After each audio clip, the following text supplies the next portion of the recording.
Is that everybody in that?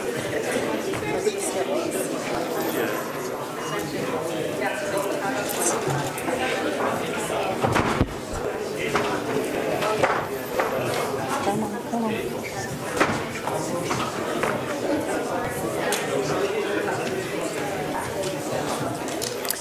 Ladies and gentlemen, can I just have your attention just for some housekeeping?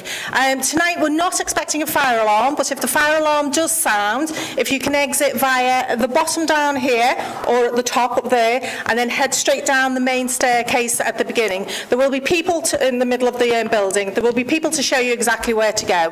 Toilets are located literally on the other side of the building on each floor. So when you go to the 5th floor as well, they're just on the other side. The assembly point for fire evacuation is out the front door, and it's the grassed area just to the right of the building. As I say, there will be people there to help you, to show you exactly where to go. Again, there's no smoking on site. If you want to smoke, again, out the front door and then move away from the building for us. I know it's freezing cold out there, so I'm sorry for all you smokers. Okay? All right, enjoy your evening. Professionals were high achievers and experts from various sectors. Can you imagine hundreds of people in the same room, networking and sharing ideas that will ignite their passion? Whether it's in engineering, business, technology, sports, performing arts and other disciplines. Too many students embark on their university experience with a simple expectation to graduate with a degree, get a job and be normal. But at the Masterclass, we believe that normal is not good enough. We don't want you to be average. You don't want to be average. We want you to fulfill your full potential so you will be challenged, inspired and developed. Hashtag Made for More.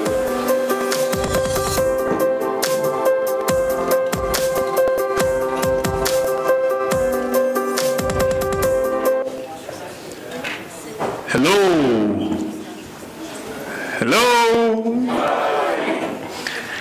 Are we all good? Yeah. I like that. Yeah. Can we just get seated? We're sure that more people are going to come. So just want to welcome you to the Masterclass.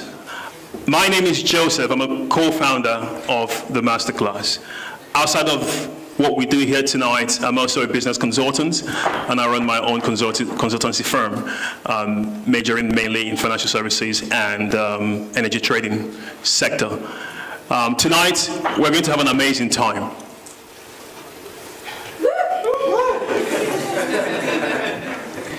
Okay, so I'm just going to spend some time, a few minutes, just to talk you through what we're about. What is the Masterclass? Why am I here today? Why are you here this evening? Maybe someone invited you. Who had someone say you must come this evening? Okay. Who knows what they're doing here right now? Someone should know. Who's been here before? A few people. Great. Awesome. So what is the Masterclass, you might be asking? What are we all about? There are three core cornerstones that defines what we do and the things that we believe. And that is the message we want to pass across to students. What we're trying to do basically is to create a platform where we get students, young professionals, and young adults, and recent graduates as well, to be connected with industry experts, people who have ideas to share, people who have a passion in what they do, to be able to spread that passion also, to inspire you to become who you want to become. So there are three things that we believe. We believe that you are more than average. Who believes that? I am more than average. And we are really passionate about that message, that you're not just in university to get a degree and just settle for 9 to 5. There's got to be more. You're more than average. The second thing that we are really passionate about is that we believe that you must inspire yourself or be inspired to discover your why. Why not? What are you really about? That is very, very important, and we're really passionate about spreading that message. And thirdly, at the Masterclass, we believe that the world we live in is tough, and we need a mindset that is primed for success. In every one of us is the potential to do something truly amazing, but you have to develop that. You need to be motivated to take hold of your future. You need to motivate yourself to take hold of your future, because we believe at the Masterclass that you are more and made for more. So those are the three cornerstones that we're really passionate about. And the Masterclass is really put together by a group of young people, young professionals, current students from different universities, not just in John Moores, but Liverpool, Bradford, and different places, who've come together, who share this same passion as well.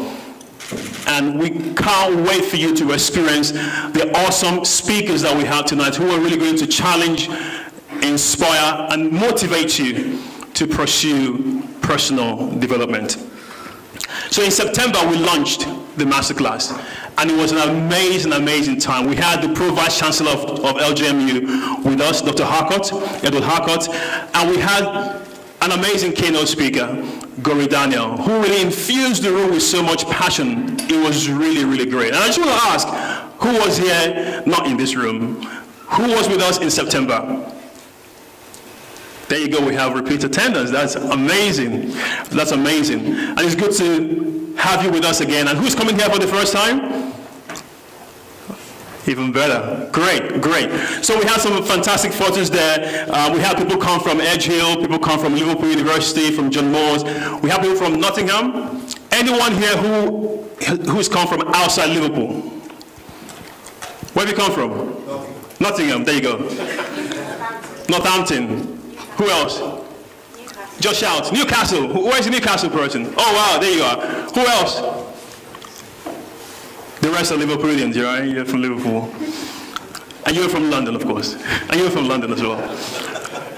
So we have an amazing time in September, and we just want to carry on spreading that passion that you are made for more. And one of the things that we're also passionate about is we don't just want to do events, we want to connect with delegates who come here. I'm sure some of you have seen your faces there, like, where is Vivek? Hey Vivek, hi, nice to see you. Where's Leah? There you are, nice to see you. So what we do is that we also try to connect with delegates outside of the event, just to see how you're doing, to see how we can support one another to make sure that we achieve our potential. So at the end of tonight, you know, we're going to network, we're going to talk to people who are going to share the ideas, and you're going to share your own ideas as well. Feel free to engage, and it's going to be truly awesome. At some point this evening, we're going to give you the chance also to share and talk about your experience here so far. So you're going to tweet us, you're going to say something on Facebook. We want to get that conversation really going. Is that cool? We have some amazing speakers, like I said before, and we can't wait for them to really get talking to us, and it's going to be truly, truly great. So I'm going to introduce our first speaker for tonight. I'm just going to read his profile before I introduce him to come and speak to us. So our next speaker is Kofo Kego. He's a social entrepreneur, political analyst, and certified coach with a passion for improving lives through personal mentoring and public service. In the last 10 years, Kofo has dedicated his life's work to helping individuals and organizations maximize opportunities and make positive impact in society. He is the founder of VES, V-E-S, which stands for Vote, Elect, Stand. And that is a non-profit organization that promotes civil engagement. And he's a convener of Reboot, which is a careers and networking platform that empowers young people to access professional development. Now, Kofo has spoken alongside industry experts and world leaders, including a former president, a deputy lieutenant for Greater Manchester, to name a few. And recently, he completed a tour of 7 cities, reached 40 schools, and addressed over 7,000 students. Ladies and gentlemen, please join me in welcoming Kofo Kego to the Masterclass. Thank you so much. Awesome. Wow, I've never heard myself introduced like that before.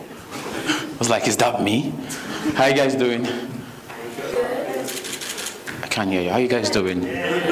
Awesome. We're going to have a nice time today. You know, I'm close to hate with you guys, so I'm very spontaneous like that. I'm going to be in your face in the next 10 minutes, and I sit here. I'm just going to make it straight to the point. As you can see, my name is Kofo Kego, and you know, Joseph just said some amazing things about me. While I was sitting right there, I just felt I should share a quick story with you guys before I go into my slide. You know, before all those amazing things Joseph said, 9 years ago, I was in a university hall, sitting like you guys are sitting, when I got an email that I was kicked out of a university. You know, so you need to understand where I was coming from. I paid my school fees in cash, not student loan, right? My school fees was gathered and made from a place called Oshodi. O for Oscar, S for sugar, H for hotel, O for Oscar, D for Diana, and I for India. Google it. And I wish I had a picture. And it can explain to you how 15,000 pounds can be gotten from such a place. And so it was left for me, I've never shared this story before. So it was left for me to go back to my parents and tell them 15,000 pounds, at least, had gone down the drain.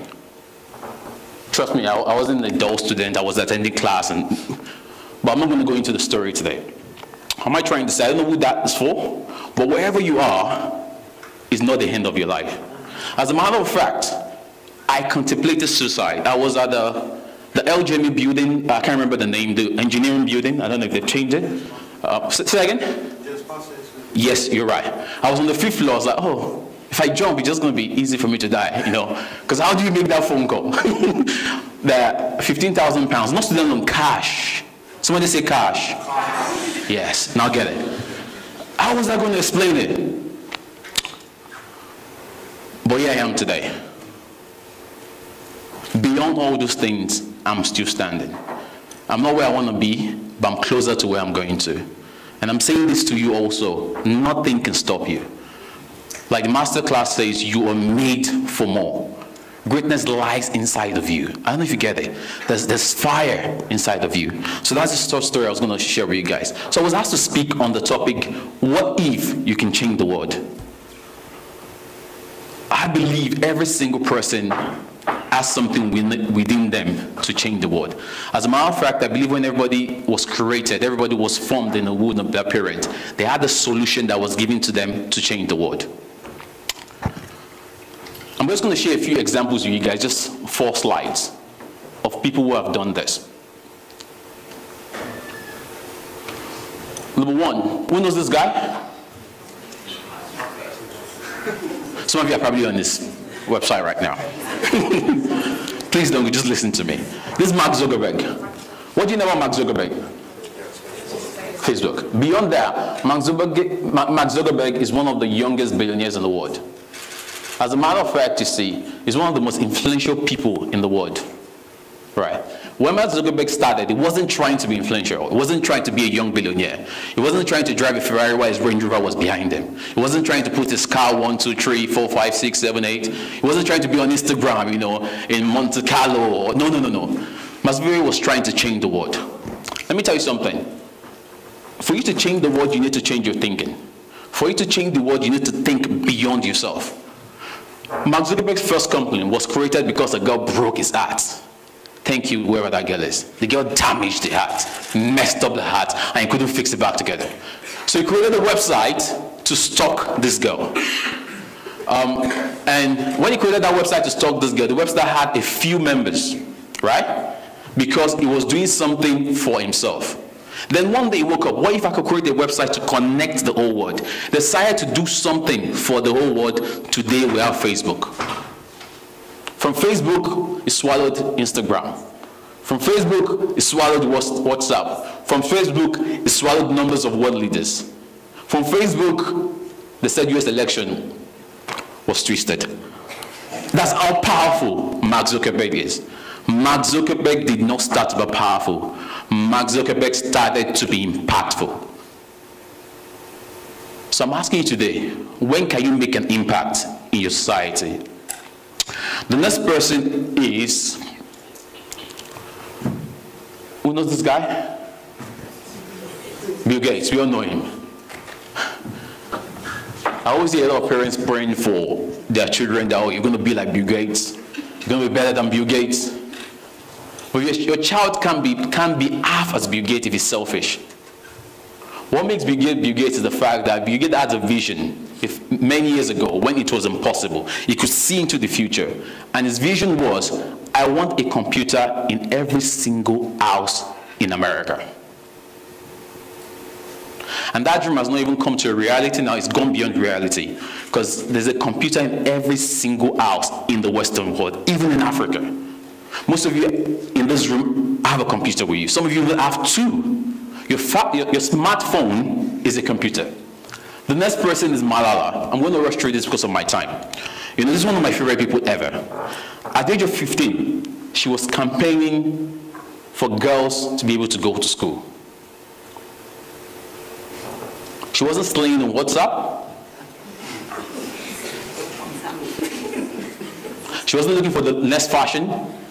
At the age of 15, she was living beyond herself. I'm not saying there's anything wrong with you slaying the web. Come on, slay, please. You know, but she wanted to impact her community. This girl stood against the Taliban.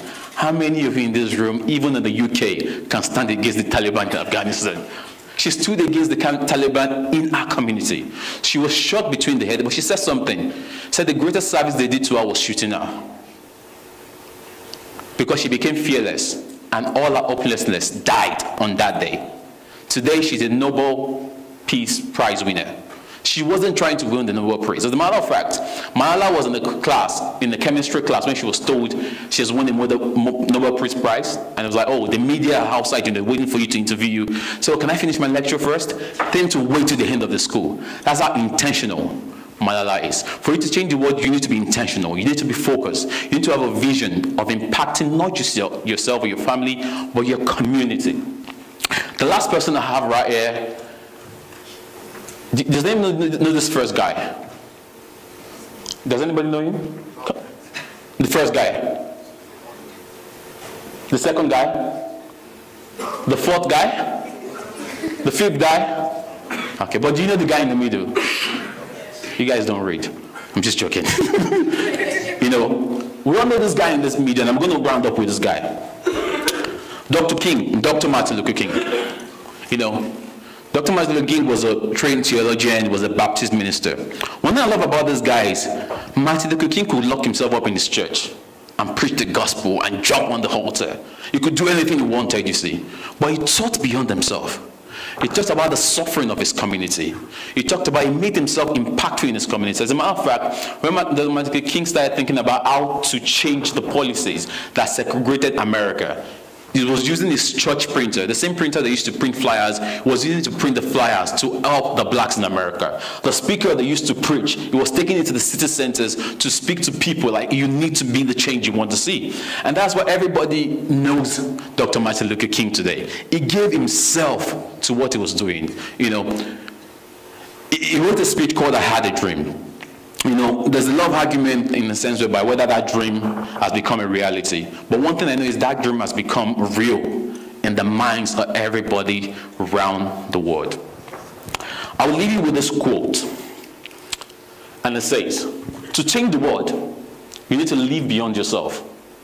Only people who live beyond themselves change the world. I have never met or read about anyone who changed the world by living for themselves.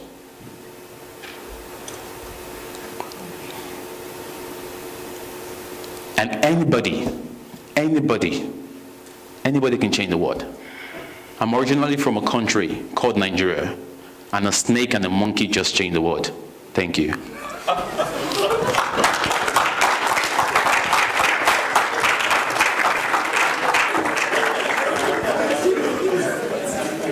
Thank you, Kofo, for that.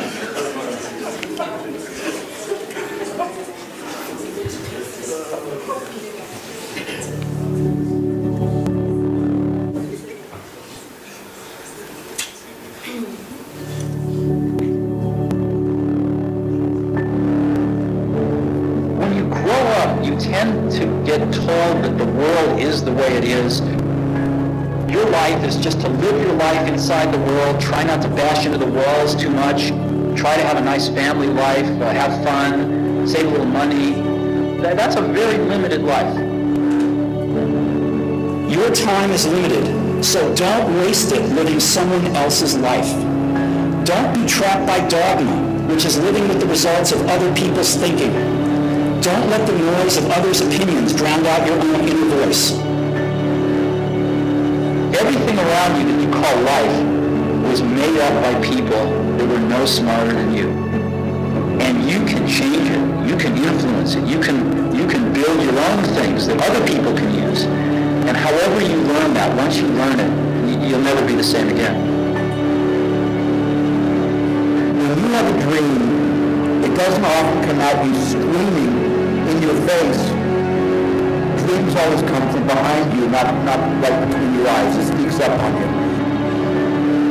Sometimes a dream almost whispers, very hard to hear. So you have to, every day of your lives, be ready to hear what whispers in your ear. It very rarely shouts. Make sure that you are focused on something you're passionate about. You can't follow the fashion when you're trying to do a startup company, or I think really anything in life. As an entrepreneur, if you're gonna build a company, pick something you think is interesting, and then just stay right there and let the wave catch you. I think it's important that you really like whatever you're doing. If you don't like it, life is too short. If you like what you're doing, you think about it even when you're not working. It's something that your mind is drawn to. And if you don't like it, you just really can't make it work. I'm convinced that the only thing that kept me going was that I loved what I did. You've got to find what you love. Your work is going to fill a large part of your life, and the only way to be truly satisfied is to do what you believe is great work. And the only way to do great work is to love what you do. If you haven't found it yet, keep looking, and don't settle. The only thing you really have in your life is time. If you invest that time in yourself to have great experiences that are going to enrich you, then you can't possibly lose. I don't know how you can make any pioneering movements in the world. Whatever it is that you want to do, there's going to be risk in your life. And if I fail, then I'm going to regret having tried and failed. I knew the answer to that wasn't no. But I also knew that if I didn't try, that I would always regret that. I would always wonder, and it would haunt me. Now is the time to take risks. risk. As you get older, your obligations increase. And once you have a family, you start taking risks not just for yourself, but for your family as well. It gets much harder to do things that might not work out. So I encourage you to take risks now, do something bold. So I always advise people, don't wait. Do something when you're young, when you have nothing to lose, and keep that in mind. And we'll just work like hell. I mean, you just have to put it in. Good job, maybe $100 weeks every week. How will you use your gifts? What choices will you make? Will inertia be your guide, or will you follow your passions? Will you follow dogma, or will you be original? Will you choose a life of ease, or a life of service and adventure? Will you wilt under criticism, or will you follow your convictions? When it's tough, will you give up, or will you be relentless? Will you be a cynic, or will you be a builder? In the end, we are our choices. And most important, have the courage to follow your heart and intuition. They somehow already know what you truly want to become. Everything else is secondary. Thank you for coming. We're going to make some history together today.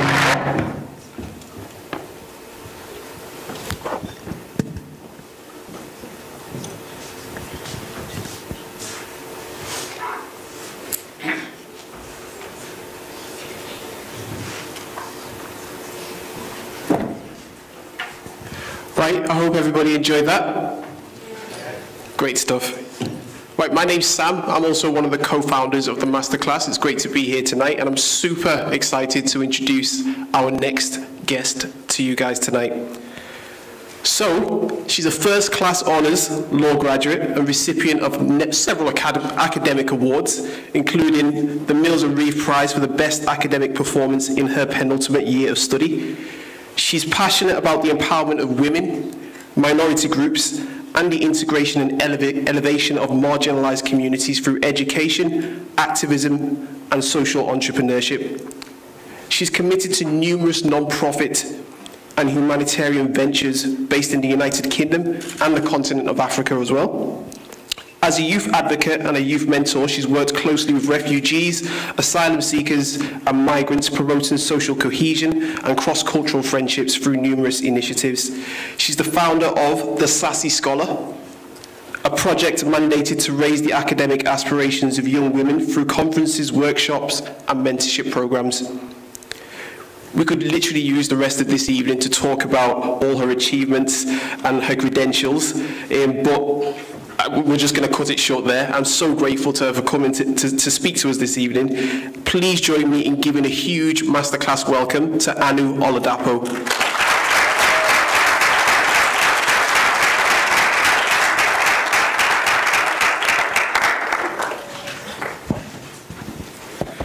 Hi, Anu. Hey. Nice to have you here. So, first things first, the first question I wanted to ask you is, why did you choose law as a degree to study? So where did that sort of interest in advocacy come from? Well, to answer that question, we kind of have to flash back, like do a huge throwback to like June 2011. Right. So my 15-year-old self was, facing the dreaded GCSEs, and I was kind of looking for a legitimate way to skip class. In my school, they were running an internal competition called the Jack Petchey Speak Out Challenge. Yeah. I needed some time off my very stressful GCSE, so I thought, you know what, how about I get involved in this internal program? And the first phase of the competition was basically pitching something that you're passionate about. And throughout that day, we were going through different tasks and activities to figure out, what is it that I want to say? What is it that I'm passionate about? And throughout that day, I was sort of just reflecting on the things that were, unnerving, the things that disturbed me, the things that frustrated me and unsettled me at that age. And one of those things was just how, female independence was kind of treated with disdain within like African cultures working community. So I would hear conversations like, oh, how did she get that car? How did she get that house? She must have done these. And I'm like, maybe she's just smart and she works really hard. So I didn't really understand why those kind of conversations were, you know, were happening about young women or just women in general being successful. So that was what I talked about, you know, that was what I talked about in the speech. And then in the second phase of the competition, I had to do a lot more research because I was sort of representing my school. And in the process of preparing for that second stage, I was researching about different activists. I came across the I Have a Dream speech, listening to speeches by Nobel Peace Prize winners, and I realized that actually, do you know what? The voice is very, very powerful. You know, when they say that there is power in the tongue, it's not just a saying, it's because you can bring about change, you can influence when you decide to speak out, when you decide to speak against things that aren't working right in society. So that was where sort of my interest in advocacy and activism was birthed, was born. Right. And you know, shortly after the GCSEs was over, you started doing UCAS applications, looking towards university, and I thought, you know what profession enables me to acquire the knowledge and the skills to potentially, you know, secure another person's freedom, to advocate. And that was when I sort of put one and two together, and I said, actually, do you know what? How about the legal profession? You know, how about I learn about the laws that govern, you know, our conduct, our behavior? How about I use that knowledge to speak out on behalf of someone who is, you know, deliberately silenced, or someone who is preferably unheard by society? So it was in that moment I was like, you know what? I'm gonna be a barrister. That's basically, yeah. You know what? That's probably the most compelling argument that I can tell you're a barrister by how you convey that argument. I mean, what I wanted to ask you as well is, what would you say your passion is? What is your passion as an individual, and where does that stem from? Like, where does that originate? What would you say your passion is? The thing is, I feel like a lot of people in this room, I'm passionate about so many different things, but I have found with reflection that a line of best fit can be drawn. Like there's some reoccurring themes in the passions that I have, and the first of those themes is that I'm very passionate about elevating other people. As I sort of grow and I develop and I learn things from my own mistakes, I'm passionate about going back and to pouring into other people as well. So you don't have to make the same mistakes. Absolutely, to prevent everyone from sort of, you know, stumbling at that particular spot. And then the second thing that I'm passionate about as well is really just addressing root causes of dysfunction in society. And of course, one person can't, you know, solve all of society's issues. So for me, discerning which issues to focus on has sort of come from reflecting on my own journey as well. So being a woman and reflecting on, like I said, my own educational journey, and realizing that there were areas in my journey where I really struggled, and I've come through that, thankfully. But I feel as though there's a duty on me to sort of go back into that situation and to help someone else. So the idea with the Sassy Scholar, that's basically how that came about. After I graduated in July last year, I realized that, you know what, there were times where I was really, really overwhelmed. Like I was stressed out. And if I wasn't doing too well, then I was stressed out that I wasn't doing too well. If I was doing well, then I was stressed out trying to keep that up and not slack. And sort of coming through that process, you know, as a student, I realized that actually, did I need all that anxiety? Did I need all that stress and frustration? And the answer was no, I didn't. So I sort of felt, you know, how about I just create like a little sisterhood, a little community where, you know, girls can sort of come together and learn from one another and find out that actually you're not in the academic struggle alone. So that's basically what the Sassy Scholar project was about. And we basically got some girls together, we connected them with, you know, other young women that were at top universities.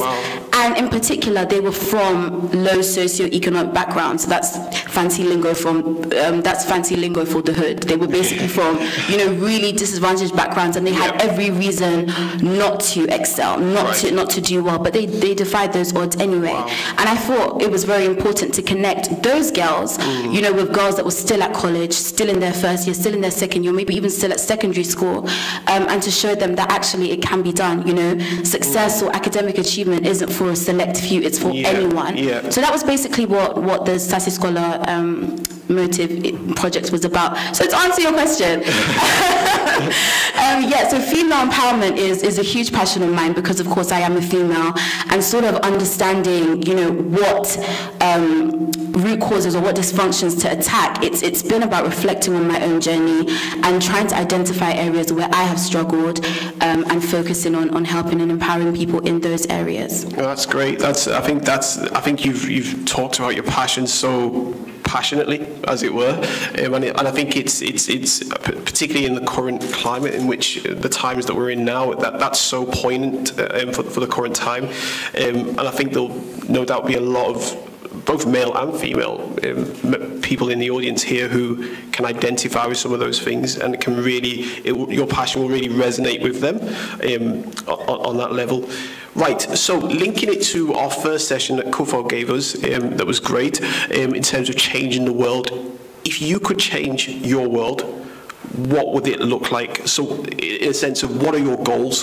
So ultimately, if you could change the world, how would that look? That is such an amazing question. I think we can all, each and every one of us can sort of identify that, you know, we're living in a world with untapped potential, and we're living in a world with endless possibilities. But we're also living in a world that has a lot of issues. You know, we have environmental issues, we have social issues, we have political issues, we have economic issues. There's so many issues. But, you know, as Kofo was saying, there is a shortage on solutions. Yep. So for me, one thing that, you know, one goal of mine is to encourage and empower each and every individual to see themselves as a solution, to see themselves as a problem solver. And that's something that's actually very, very dear to my heart. And one of the ways in which I intend to do that is to essentially create like the ultimate tribe, like to create like this community, this hub, this place where individuals, their uniqueness, their talents, their giftings are celebrated, where they feel appreciated, where they just feel worthy, where they feel as though they count, their voice, their opinion, their ability counts. So that's definitely a goal of mine. Oh, fantastic. So like the ultimate tribe, in addition to the stress-free, sassy sisterhood, like where people can really feel like their opinions matter and they can actually aspire and achieve. That's fantastic. And also, cheeky plug, if there's anyone, if there's anyone listening to me and they're like, ooh, that tribe sounds interesting, just pull me to the side so we can like talk and collaborate. So I'm become really, like a tribe member. Let's do it. Is the tribe open to men as well? Okay, we'll talk about that later. Okay. For now, it's other ladies, we'll see. Okay, fantastic. Right, so I'm pretty sure that a lot of people sitting down in the audience looking at you as you speak and as you articulate yourself really eloquently, and you're able to really express yourself really professionally and competently, they'll be looking at you thinking, okay, she looks in many respects like the finished package in some ways, or she's like, particularly from a student perspective in terms of your credentials and your achievement, you've done it all. Like, so it's like, how did you get to be in this Anu that's sitting here today, able to really be articulate and able to express yourself so confidently and powerfully? Have you always been like that, or is it something that you've had to develop? How's that come about? First of all, thanks for the compliment. Like, thanks. But I really do want to stress that I am in no ways a finished article or anything like that. Like everyone else in this room, I'm learning, I'm growing, we're all learning, we're trying to become better versions of ourselves. But I would say that, you know, if you were to ask me the question, was there a time where, you know, standing in front of people, sitting in front of people, talking in front of people was something impossible? Then absolutely. Even towards the end of my law degree, there were times where I would have, you know, a burning question and I would want to contribute in class, but I wouldn't put my hand up. Or there were times where I want to share my opinion and I would draw back. So, you know, it has been a journey. It has been something that I've had to sort of grow into and develop. And for me, the turning point kind of came with an inner resolve. You sort of just have to make an inner resolve within yourself, where you tell yourself that, you know, for how long will I continue to count myself out? For how long will I continue to tell myself that I'm inadequate, I'm not enough? For how long will I continue to, you know, just sort of keep shut, essentially? And then I started thinking a lot about my purpose, thinking a lot about what I wanted to do. I want to advocate for the marginalized in society, and I want to be able to defend them. I want to secure someone else's freedom. How can I do that if I can't raise my hand? How can I do that if I can't, you know, let people know when they're upsetting me, or let people know, you know, when I don't appreciate the way things are being done? How can I advocate for someone else if I don't even consider my own views, you know, worth vocalizing? So what I would definitely say is to each and everyone in this room is just to recognize that, you know, you are of value and you absolutely are of worth, and you need to sort of take the time out to develop that and to develop yourself. Public speaking or, you know, being a host at conferences or events, none of that happened in a day. I remember the first time my friend, she was organizing a conference, and she approached me and she asked me to host it, and I said, girl, bad, because I couldn't understand why she would want me to do that, and it's something I had never done before. So I was thinking, I'm not going to embarrass myself, I'm not going to do that. And I said no to her, but then when I went away, I just felt challenged within myself as to, Annie, why did you turn that opportunity down? It wasn't because my values didn't align with the conference, it wasn't even because my schedule was booked, it was because of fear. And in that moment, I just felt myself say to myself that if you turn down this opportunity because you are afraid, it's just going to be an ongoing cycle. You will continue to turn down opportunities, you will continue to count yourself out. And I just had to make that decision and say, actually, do you know what, I'm not going to do that anymore. So I literally, you know, went on YouTube, tried to learn as much as I can about hosting, and I just put myself out there, and, you know, one opportunity leads to another, and you sort of just grow and develop. Yeah. So one thing I would definitely say to everyone in this room is, you know, just take the time out to develop. Be comfortable with the idea of being uncomfortable. Understand that growth requires you to be stretched, and sometimes you have to say yes to things that you're not qualified for. You know, you haven't been taught in lectures, but you're ready to challenge yourself because a more refined you is on the other side of that opportunity, and that person's worth taking the risk for. Excellent. I like that. Get comfortable being uncomfortable. So in many ways, it's like your comfort zone is what you make it, where you decide to get comfortable, essentially. That's really, really good. Right, as we come to the end of the interview, if you could, I'm thinking of maybe a parting message, if you could say one thing to the people in this audience, a statement or a single, hopefully more than a word, or a statement to challenge, inspire, and motivate them to develop themselves, what would that message be? I think I would just share with all of you something that I'm currently learning even in this season, and it's take the time out to invest in yourself, to know yourself, to love yourself, to master yourself. And the reason I'm emphasizing this is because, you know, self-development, progression, all the dreams and the visions you have, all of that revolves around self-awareness. If you actually take the time out to know yourself, that may mean, you know, taking yourself out on dates, going to the cinema by yourself, you know, taking out a journal to monitor your thoughts, monitor your reaction, take stock of your strengths and your weaknesses. Once you build that strong self-awareness, you can actually go out and take on the world. And the reason why I emphasize this is because, you know, we all have visions and dreams and ideas, and sometimes even the people that love and care about us, even our friends and our family, they love us, but they don't necessarily get what we're trying to do. You know, they don't necessarily buy into our idea and our vision.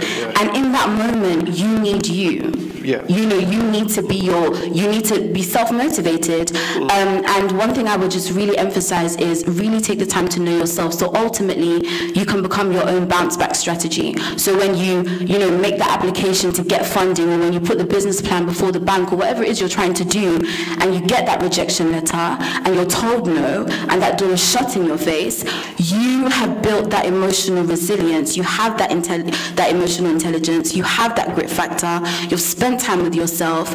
You know what your weaknesses are. You can speak against like the self-limiting thoughts that come and tell you that, no, you flopped again, you messed up, you're not going to do this. Because you've taken that time to master yourself, you can push on and you can defy that opposition and you can come out strong. So I would say this is something I'm learning myself, is to really take the time to know yourself and to build your self-awareness, because your dreams, your vision, everything you want requires that. I think that's such a powerful message. I think, and I'm sure that's something that's really hit home with a lot of people in the audience. I know it's hit home with me, definitely, in terms of being your own bounce back strategy. And I think that's something that's quite lost today, in this day and age, particularly with young people. No one's really saying that, no one's really giving us that message at this moment. What I want to do now is open up the floor to the audience, and I just want to get some contribution while we've got Anu still here, just in terms of what's your passion. I want some contributions from people in the audience. Just hopefully you won't feel self-conscious about sharing with the rest of us. I just want to know what's your passion, what makes you tick. If we could get one or two maybe contributions from members of the audience just to let us know what you're passionate about, or maybe something in relation to something that Anu said that's really hit home that you want to share with us.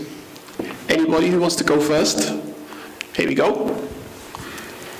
Sorry, just tell us your name as well before you start speaking. Hi, my name is Tahir and I'm studying at Liverpool. Hi. I'm studying robotics and that is my passion. Oh, fantastic. So one of my kind of eventual dreams or aims in the future is I want to be a driving force in the robotics sector and hopefully contribute to robotics and its use in space travel or in use in space itself. Fantastic. That sounds amazing. I can't honestly say that I understand everything that he said, but it sounds really, really great. It sounds ambitious. It sounds like you're one of those people who want to put robots in every house, bring the future to us now. That sounds awesome. That's great. A round of applause for that, I think. Anybody else want to share their passion with us? I'm sure you've all got passions. This is your chance to just give us a snapshot. What are you passionate about? Oh, here we go. We've got another. Two at once. We'll take yourself, and then we'll come back to you. Hi, my name's Jamie. Sorry, Hi, nice to meet you. I'm breaking myself. I've never actually spoken in front of loads of people before. Oh, fantastic! I'll speak slowly so you can understand me. Yeah, my passion is really just beginning to develop. Within the last sort of 4 or 5 months, I've started to discover this FEIN of kind of self-improvement and really putting yourself out there and trying to achieve something that's greater than the 9 to 5. It's really quite ironic that I came across this around about the same time. Yes. You know, I'm quite similar with yourself, and you really resonated with me there as well, in terms of doing something to really help people understand that they can get out of the sort of you need to finish uni and you just do a role. You don't need to fill a title. Yeah. And I've really started to understand now that you can pursue anything that you want. Literally, yeah. I study mechanical engineering at John Moores and I'm considering dropping out to really just go full ham into what it is that I want to study. I want to go into prosthetics. I'd like to develop a product that can help people who can't move again. That sounds so powerful. I think it's possible and the technology's there. It's going to take a few years of development, but within the next 4 years I'd like to have something out there that's... That is powerful. Good stuff.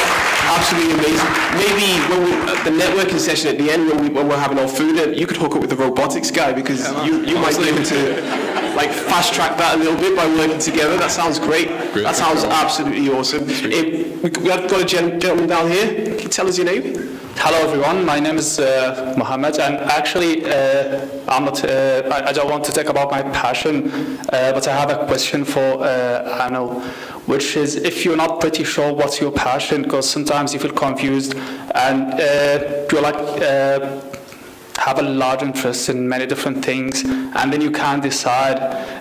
Sometimes I have a question like, does it worth it to put all my thoughts in one direction and then find out that it's not my real passion? That's a very interesting question. One thing I've realized, because I'm like that, I have so many interests and passions myself, but I realized that they're actually not as different as they seem.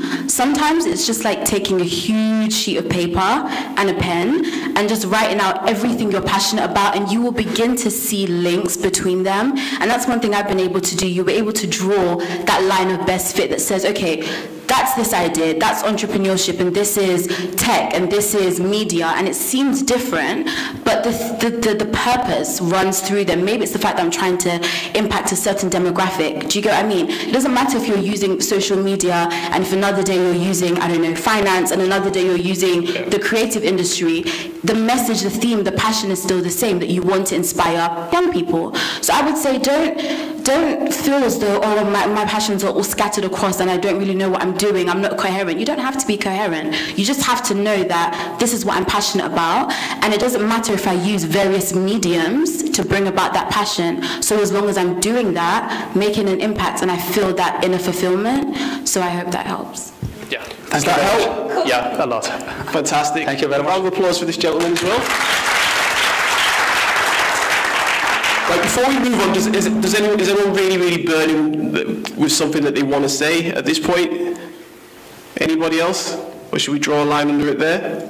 Right, okay. I want us to take a few seconds, literally, I mean, this is probably one of the few lectures or lecture-style events that you'll come to where we want you to get your phone out. Actually, get your phone out. It's in your pocket. It's on silent, hopefully. Get it out now at this point. We want you to use one of our social media handles. So just tweet. Send a tweet out, let us know how you're feeling about the event currently. Just give us a quick shout out, let us know what you think of what's happened so far, what's your opinions. Maybe you may not have had the confidence to speak about your passion openly in front of everybody, so you could tweet it to us so we know what you're thinking. Just take a few seconds now, you can talk to each other as well, maybe share your passion with the person next to you. Do a mini networking session, as it were. Take a couple of minutes to do that. Use any of our social media handles that we've got up there. Let us know what you think. Give us some feedback before we move on.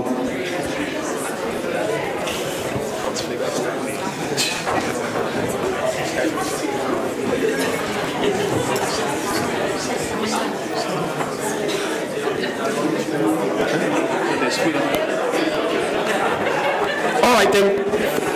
That's great, guys. So we'll crack on. I hope you've given us a little bit of feedback.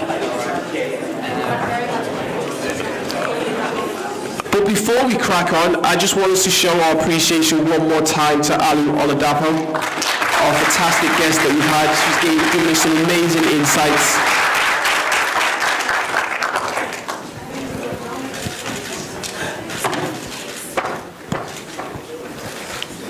Right, I also have the privilege of welcoming our next guest speaker to the stage, and it's a real treat for us.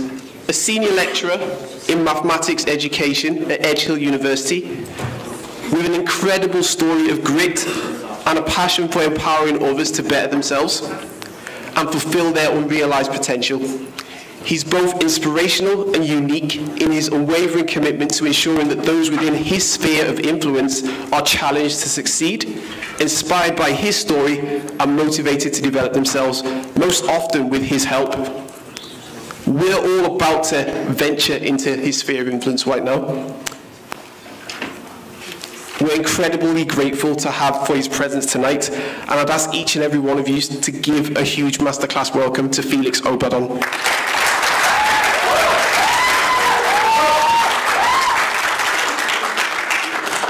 Good evening, everybody, and thank you for having me here tonight.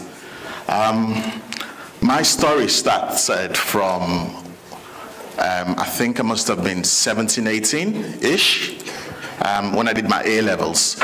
So my first year of my A-levels, I took 3 subjects, economics, geography, and I think it was politics. Yeah? Do you still do politics today in A-levels? Yeah, ish, okay. And I wanted to become an economist. I wanted to solve the whole world, you know, do everything. And I love maths. Maths was my favorite subject. When I did my GCSE, I scored a very, very good grade. How many people like maths here? Well done, thank you. So I'm not alone here. Okay, so what happened to me was, I did my first year of my A-levels, and someone said, oh, if you want to go on to university to study economics, then you needed to do mathematics. So I took up that challenge, and my second year of A-levels, I combined my first year and my second year together, and I did A-level mathematics in 1 year. Don't ask me what grade I got, okay? I passed, okay, but it was a challenge. So that was where my challenge started from. I thought I could do all things then. I thought if other people could do it, I could do it. So 2-year course, A-level course program, I did it in 1 year, okay? So that's where my story starts from. And then went on to university, studied economics, got a good, fairly good degree, came out, and the next challenge for me was I wanted to be a maths teacher. Interesting. And I think just about 2 or 2.5 miles down the road from here was where my teaching career started. A place called Toxteth. Is anybody here from Toxteth at all? Quite a few people, okay? Now, if you know Toxteth, some of you might be too young to know the history of Toxteth. Toxteth is a really, really run-down area of Liverpool. A lot of violence, gun crimes, and so on and so forth. Did take place in Toxteth many years ago. And that was where I started my teaching from as a maths teacher. And at that time, 1994, we had funding from the government, local government, central government, to take on children 11 to 16 or 11 to 18 who had been excluded from mainstream schools. So we literally had to go out on the streets to the local schools to bring in children who did not want to get themselves involved in education. They hated education because their passion was to make quick money and fast money. Some of them didn't have dads at home, so you could imagine where I'm coming from. So that's just my background, and that was where my passion for teaching mathematics started from.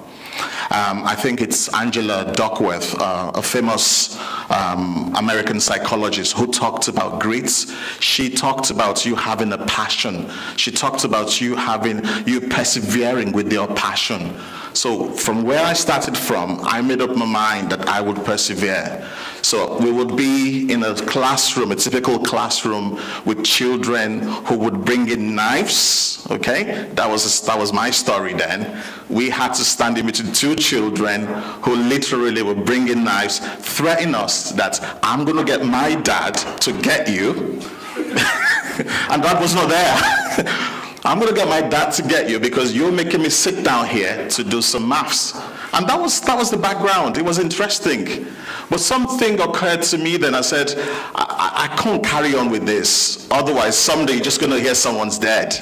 Because we had children who had guns, they had all these connections outside, A few of them are dead now. A few of them are in prison because they had shot somebody. So you can imagine where we've come from. But I made up my mind. I said, I'm not going to end up this way. So I can do better for myself. And guess what I did? I applied for a job. Where? At the Liverpool local prison in Walton. So I went from the streets in Toxteth all the way to the prison to teach mathematics. And it was fun. I did that for about a year and a half. And I just felt to myself, it was good, it was good. Don't get me wrong. The only problem then was it got to a point in time where I got pressurized. Oh, Felix, bring in drugs for us. I said, what? Me drugs? I'm a good boy. But, the lads there will say, you can do it. And then I'll be teaching them maths and they'll ask me to, show them how to work out so much money that they've actually saved out there. So when they come out, when they finish their prison sentences, they're coming out to loads of dosh, loads of money. And after a while I said, hang on, I thought I'd left the worst and I'm coming here. And to even make things worse, I was living in Toxteth then. So it got to a point in time when these guys were released from prison, and I'll be walking on the streets, and they'll be saying, hi, Felix. And I said, this is it's true story. I'm not making this up, honestly. Loudon Grove, go check it out, okay? Most of the boys would walk on the street, and they'll see me, all right, Felix, all right, Fee. I said, if I love myself, I need to get myself out of this situation. I left the job, and I made up my mind I was going to do something better with my life, and I was still in the line of teaching. I got admission into LJMU University to do my master's degree. So I was doing my master's degree on a part-time basis in the evening, and in the daytime I registered to do a PGC at Liverpool Hope University, again in Liverpool here. So daytime I'll be in a school teaching to be a maths teacher. Nighttime I'll go for classes from 6 o'clock till about 11 o'clock for my master's. I did that, and it was just awesome. It was awesome. What am I trying to say? What I'm trying to say there is you can do anything you make up your mind to do. Okay? I would plan my lessons, okay, from maybe 11 o'clock at night when I come back, or 12 midnight till about 3 a.m. And I'll go back into the classroom, be a maths teacher, evening, go back for my master's and so on. That happened, and finished my degree at Liverpool Hope University. Got a job at a school, again, outside Liverpool, not too far from, just next to Liverpool actually, called Knowsley. And I taught there for about 5-6 years. Got to the position of a second in mathematics degree, and I said, I could do something. I could do better. I just wanted more. Applied for a job at LJMU University in 2003, got the job as a senior lecturer, and there I've been teaching mathematics and training people to be mathematics teacher all around the country. I currently work as the flexible course leader for the PGC mathematics course. And my story, the trajectory of my story, I see it as just, just going up that way. And as earlier speakers have said, it's all about passion. It's all about what can I do, and I can do better. Made up my mind, said I have to do a PhD. Yes. I finished my master's in '98, and 22 years later, I've just handed in, 96, sorry, and 22 years later, I've just handed in my PhD thesis. And I'm saying, so what else can I do? Passion is very, very important. It's what keeps you going. If you can say to yourself, I want to do this, set your mind to it, persevere, and you would always do it. Now, if you look at what I've said to you with regards to my story, the basic thing is adding value to other people's lives as well. It's not just about your passion, it's about what do I add to other people's lives. What do I add? It's just about myself. A young lady, we had a project in 2005, a central government funded project, and this young lady didn't have an idea with regards to mathematics. She wanted to go to university. Her name's Sarah. She came on this project and we taught her. She passed the GCSE maths, went on to do A-levels, and then went on to do a degree in university. She's now a maths teacher at a school outside Liverpool. Someone told me, I was having one of these off days in late January this year, and someone said, Felix, do you know I've been seeing you on LJMU campus, and I've always wanted to stop to tell you the story of Sarah. I said, interesting, tell me, who is Sarah? I said, oh, you taught this lady many years ago. And when you taught her, she didn't have an ounce of mathematics. She couldn't add, it was that bad. But she went on to do a GCSE, did a higher maths course, and she's now a teacher at a school.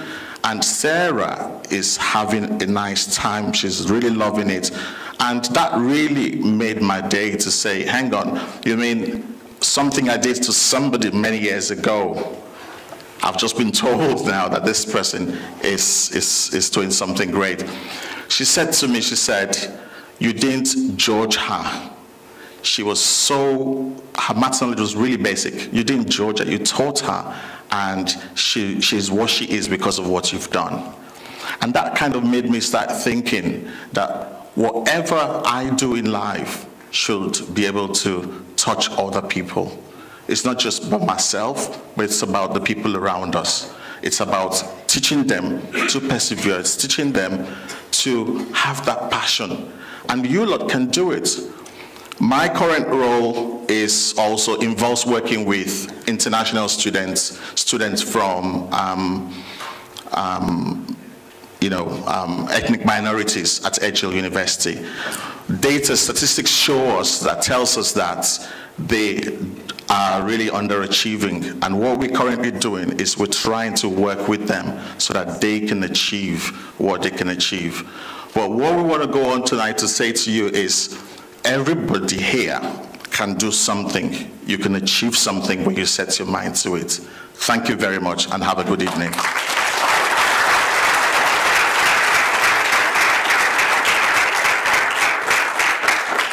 Thank you, Felix. That is truly, truly remarkable. I just want to pick up on something that he said, which is we should think of the value that we add to other people's lives, and not just think about what's in it for me, what can I do for myself, but what value do I add to other people's lives.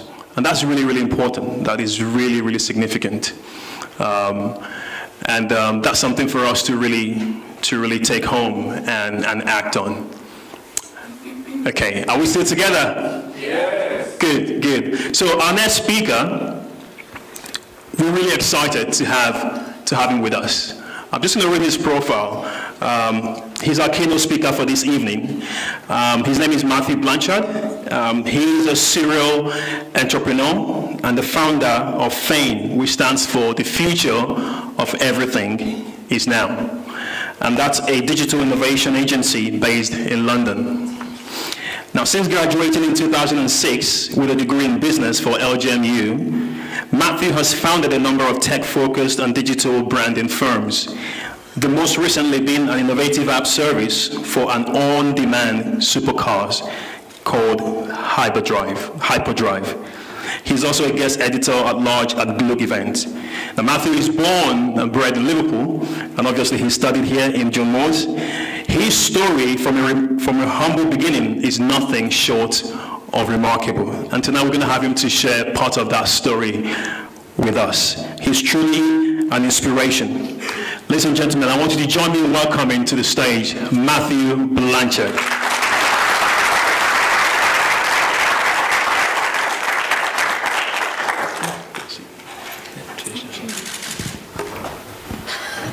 Right, can everyone hear me? Yep. Yeah. Nice to be here tonight with you. Great work from Kofo, Anu and Felix, and leaves me with quite a lot to fill, so here we go.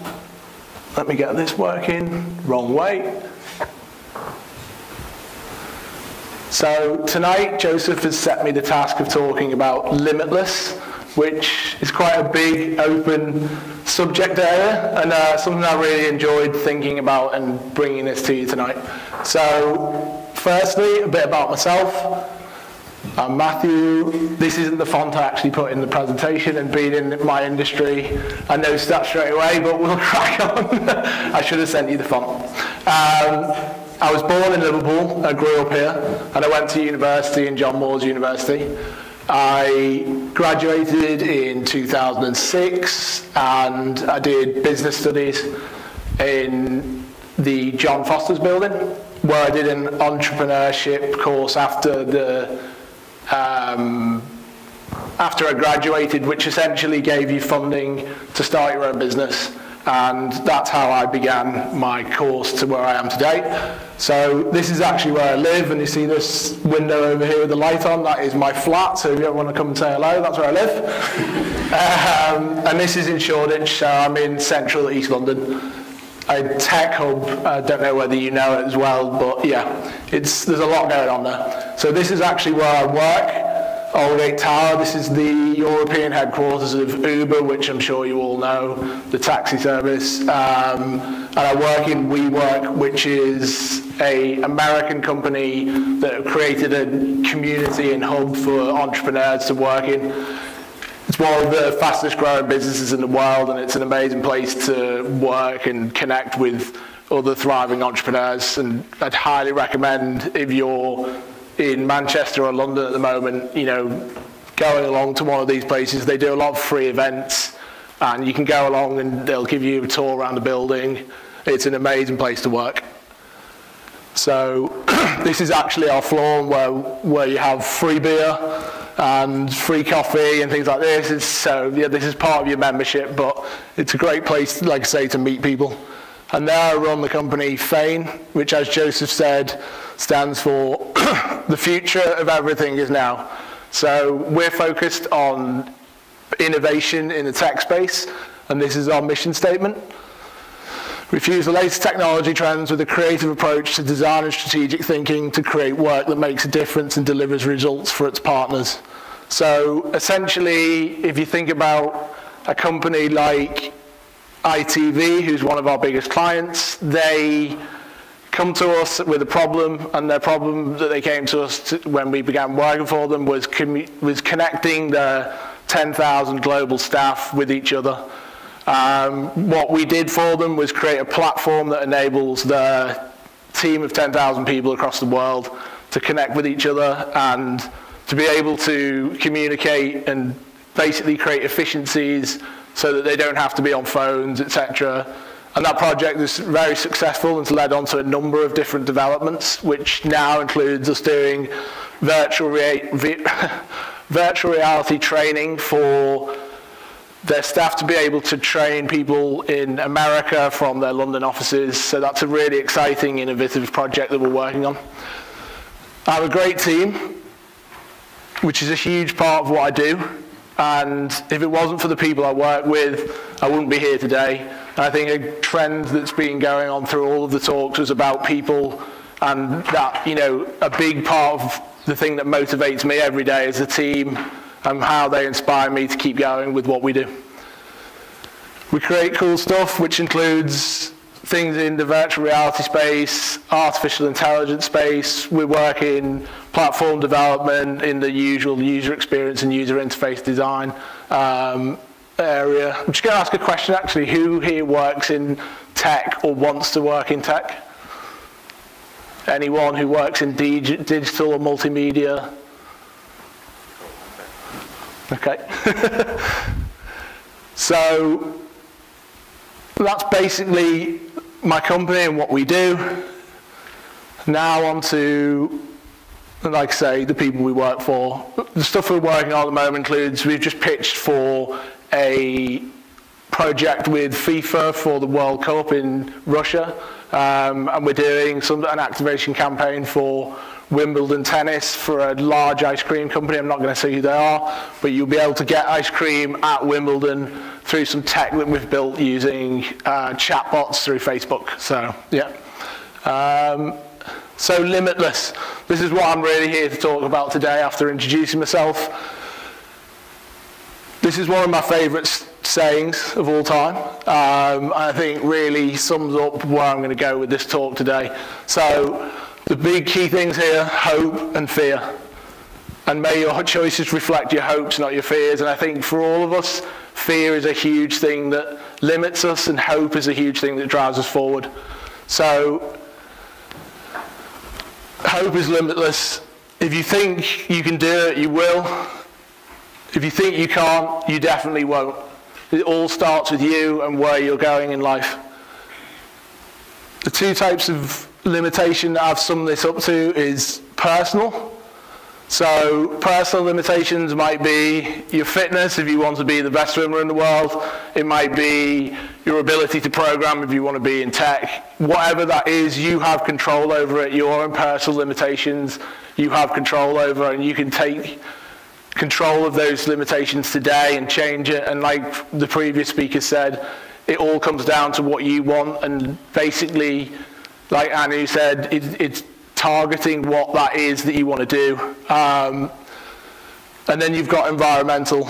Now, environmental, it could be where you live, it could be who you choose to spend time with. They say that you know, the 5 people you spend the most time with will influence your life and your success. You know, again, all of these things you can control. When I was 21, I graduated from university. This is something I've never actually spoken in public about, or to many people, even many of my contacts and colleagues. My dad was bipolar. He's sadly passed away now, but this was a huge impact on my life throughout growing up. And I think today I wanted to talk to you about it because this was a huge limitation in my mind, thinking about the fact that I may have characteristics of a bipolar father. And, you know, it really was a limitation that I had to basically spend the last, 15 years overcoming.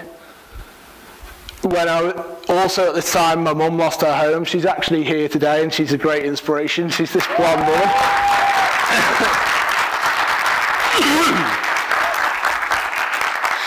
She's an incredibly selfless person. She raised 4 children with a bipolar husband, and she put us all through private school and ran a business for 30 years, which paid for that.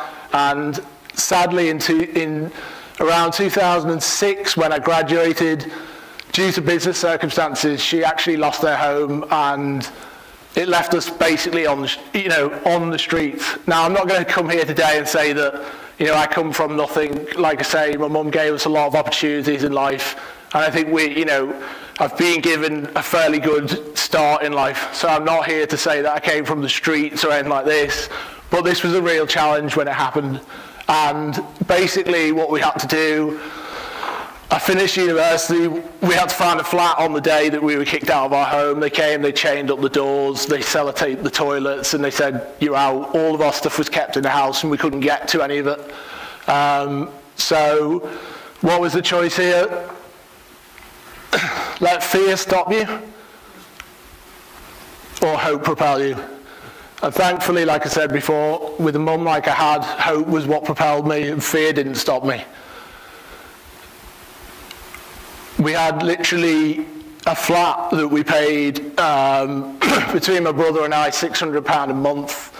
So it was £300 each, and on the top floor there was, of a 3-bedroom flat, there was a loft space, and we used the 3rd bedroom as an office, and my mum and I started the business from scratch. She helped me with the accounts, and I started making websites for clients, essentially. Fast forward very quickly, we managed to win an account with the BBC at the time. You've got to remember, digital at this point was very, very early, and even Virgin Trains, HSBC, they had websites that weren't transactional. Here's the screen, they'd be this big, they barely worked. There was huge amounts of opportunities in this space. But what I'd say today is there's still huge amounts of opportunities in this space. There's now, I can't remember what the figure was, but the hundreds of billions that are transacted through e-commerce. There's so many projects you can be involved in. There's so many ideas that haven't happened yet. All you need to do is start somewhere. I think that's the key thing, is whatever your idea is, get it down on paper as quickly as possible, and then get started on it. Don't sit there for 3 years thinking and formulating something. The world's moving too quickly to do that. Get a minimum viable product. Find a partner. If you can't do it, find someone who can do the bit that you can't do. It's like the guy here in robotics. That isn't a joke about partnering with someone in prosthetics. You too could change the world with what you do. So it's all about connecting the dots between different people. So, wrong way. One of my favourite people, Jay-Z, in one of his songs with Little Ambition, just what you can become here. So the point here is, this is a person who was born with potentially a huge amount of limitations. He was from a poor area of New York. His father was a drug dealer, and he was from African backgrounds. All of these things could be seen as huge limitations for his success, but he didn't let that happen. He overcame those barriers as one of the most successful people and entrepreneurs in the world. And I think the key here is, when you listen to his story and when he talks about it, he often says, the amount of things that have happened to him throughout his lifetime that he's overcome, even down to the death of one of his nephews who was in a car that he bought, from what I understand. That happened when he was successful. He still had to overcome that mental limitation of that. And I think he's a great inspiration from that point of view, and a great musician. So yeah, the truth is, I'm far from being limitless.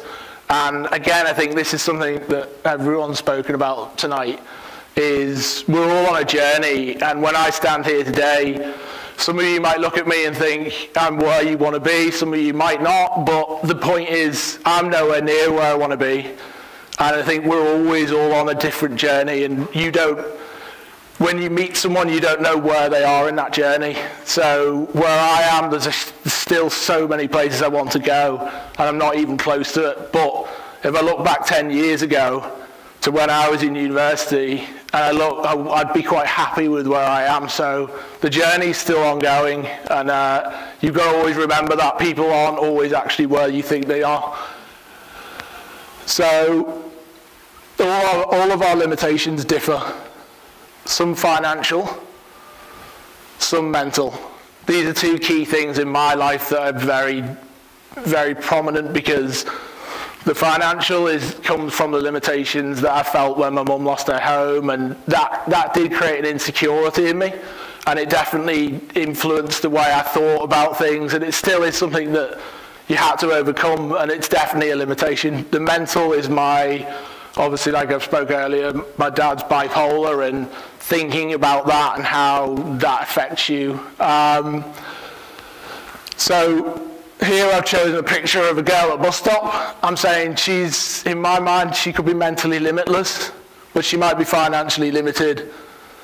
Then you've got the guy in the Ferrari, or the girl in the Ferrari. She might be mentally limited, but financially limitless. The point I'm making here is, you never know. When you look at someone, you don't know what they're going through or the limitations of them. And I think a lot of the time in the modern world, we look at material possessions as something, a key thing that drives a lot of people. And I think you look at people on Instagram and you see that they're financially successful. It doesn't mean that they're not limited. They could be limited mentally hugely. Everyone has their own limitations that they're trying to overcome. Play to your strengths. This is something I'm a big believer in.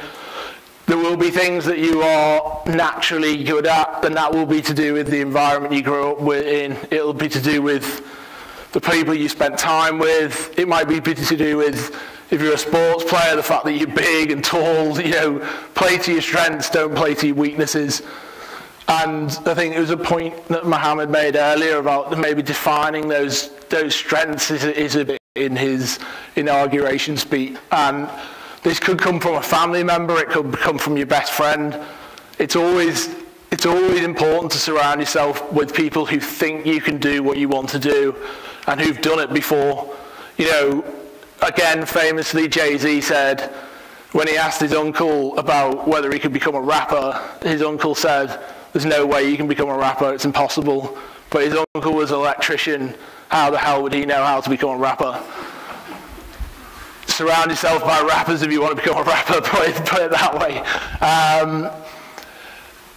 Embrace change because it's coming, and there's no way of changing that. All of the opportunities, or not all of them, but a huge amount of opportunities in the world now are in technology.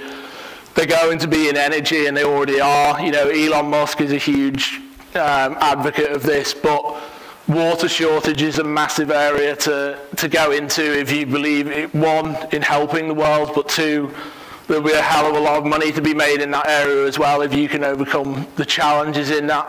So I think a lot of the future challenges are going to be in natural resources and technology. So yeah, change is here to stay. I definitely recommend moving with it, not against it. See challenges, not obstacles. I think always with this is obstacles will always, if you see obstacles, you could see an obstacle in absolutely everything you do. If you see it as a challenge and something to overcome, then you can just change the shape of any problem that you come across. We all have problems. No one doesn't have problems. Everyone has their own problems they're going through. I keep saying this, but it's so important to believe that if you believe that you look at people with no problems, then you will always see your own as bigger than they actually are. Whereas if you see other people and you think they've overcome problems, it'll give you the ability to overcome them yourself. Something I'm definitely an advocate of is look after yourself. So it starts with you. Your health and your fitness are a massive part of your ability to deal with everything that life throws at you. And if you don't look after you, well, the worst case scenario is you won't be here anyway. But, let's not think that dark. At the end of the day, even small health limitations can limit you in what you're doing. So, really look after yourself. I'm a huge believer in sleep, and we had this conversation earlier. Adriana Huffington promotes the whole sleeping is good for you and not this whole thing of burning yourself out and you know, successful people only sleep 2 hours a day and all this stuff. It's not true. Look after yourself. Realize if you can be successful on 2 hours sleep, do it. But if you need 8, take 8, because you won't be successful living on 2.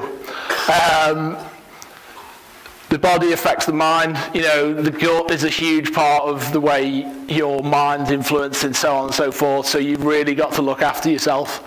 And most importantly, be your own version.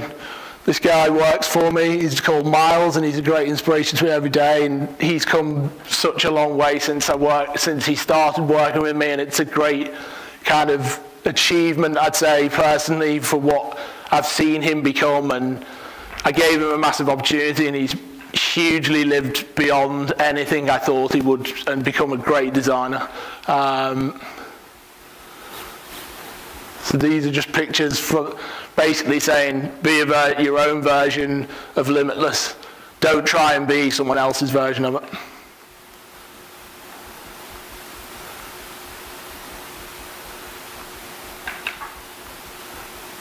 And finally, one of my other favourite sayings, someone in the world right now is wishing they had everything you've already got.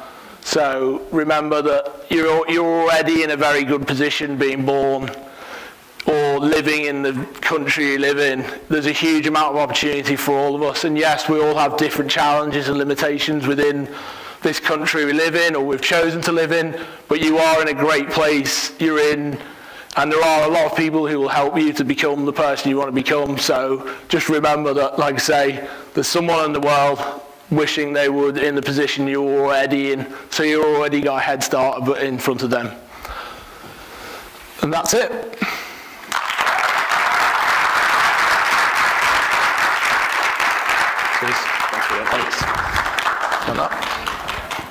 It's really amazing. One more time, Matthew Blanchard.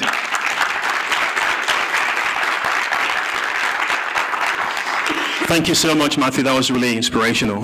Really inspirational. So, don't worry, we're going to feed you. Anyone hungry? We're going to be wrapping up very shortly. The next thing we're going to do, we're going to call all the speakers back out to come and take your seats. We're going to have a panel Q&A session.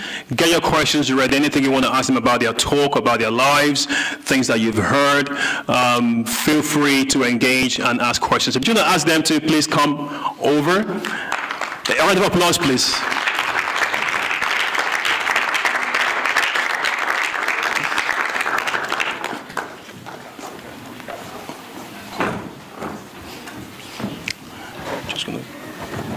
Share the microphone. Should I have this one? Okay. Right. I'm just going to kick off the Q&A session by just asking the first question, and then I'm going to open it up to audience to ask them the question that you would like to ask them. So I'm going to go with Kofo first. Okay? And the question is this. Question for you. What would you say to any delegate in this room who have big dreams to influence change, but they're not sure where to start from?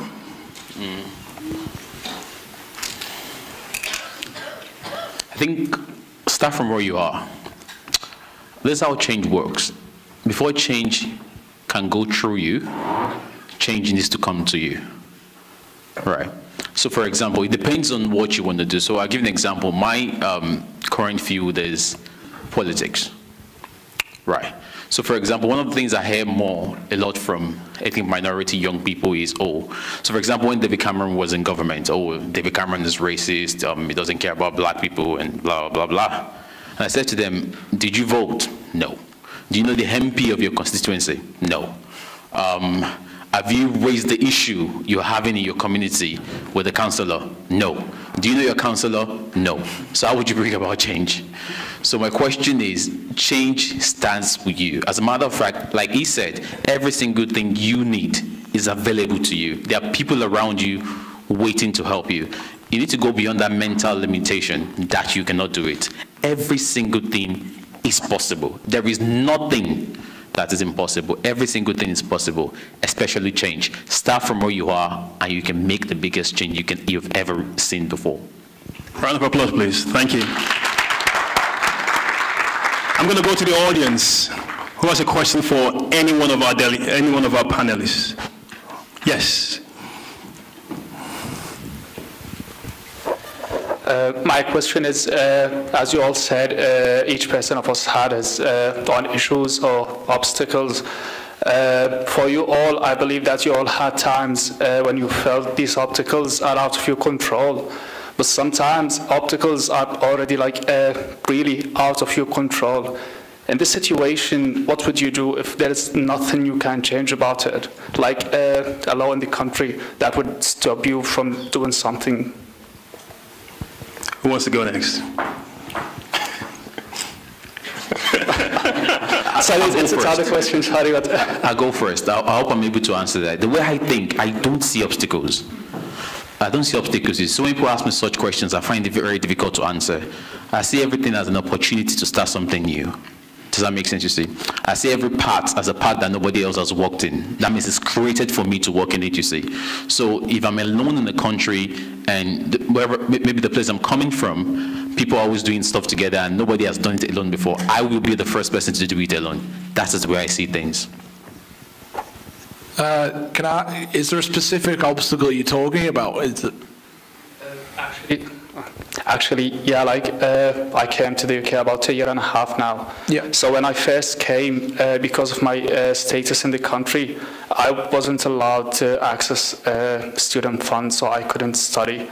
And I had to wait till the law had been changed, and I had to wait for 1 year, and I've just started last September. So something like that, it's going to put you off, make you feel low, because you don't really have anything, you can't do anything about it. So how to deal with obstacles like that?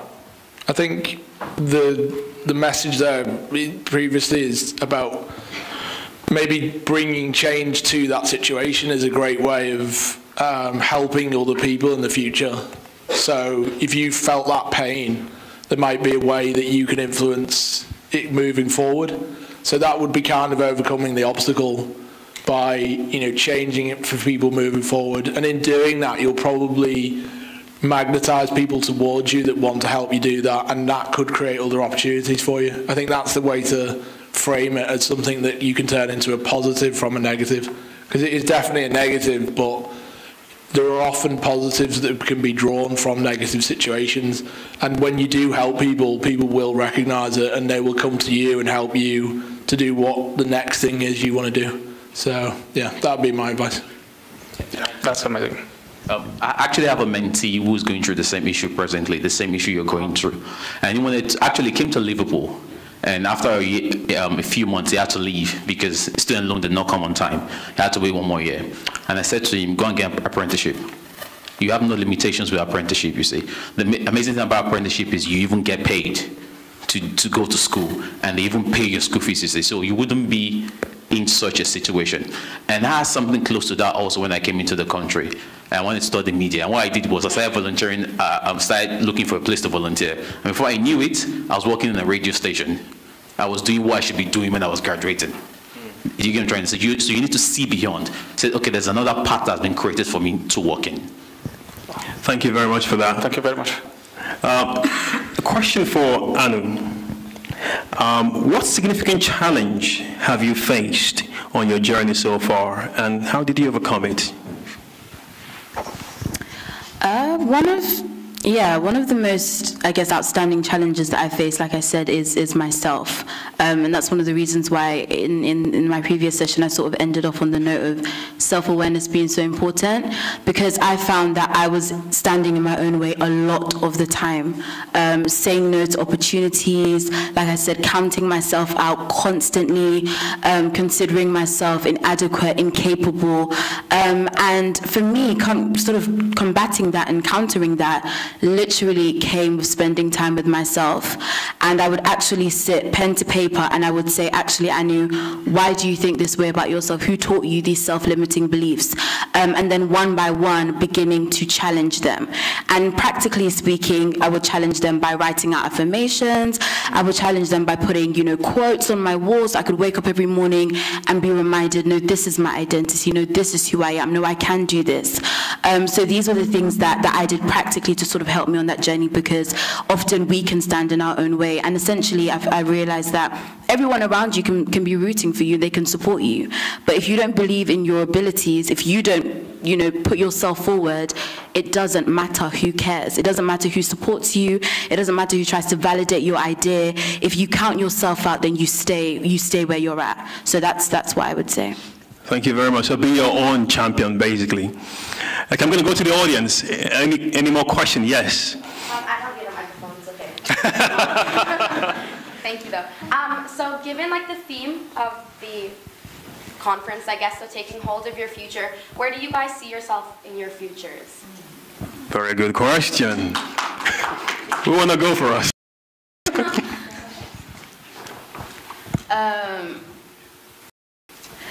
So, international human rights barrister, serial social entrepreneur. It comes into the idea of the tribe, the ultimate tribe idea that I want to start internationally, and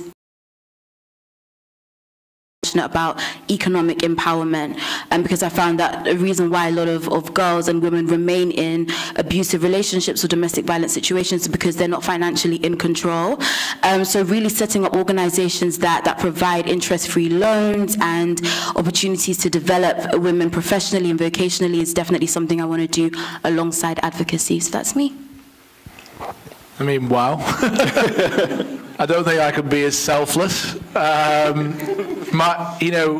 My dream's always to build a company and sell it, and the reason for that is because I want to be able to eventually become an investor in other people's ideas. I think growing up and kind of getting into what I do, a huge part of it was always trying to find people to help me and people to fund it, and been through a lot of pain points with that and ups and downs. And I think the key, I take a lot from helping other people with their ideas these days. I've already kind of had a taste of it by helping some of the younger people who work for me now, who wanted to start basically a sharing platform for sharing household items like your lawnmower, your screwdriver, your drill, it could be your computer. So it's a platform that enables people to share those things. And two of the young lads who, they finished school at 18 and they came straight to work with me. It's been a great journey helping them, and that's something I'd love to keep doing. So having that investment part at the end to do that would be where I'd want to be. So yeah.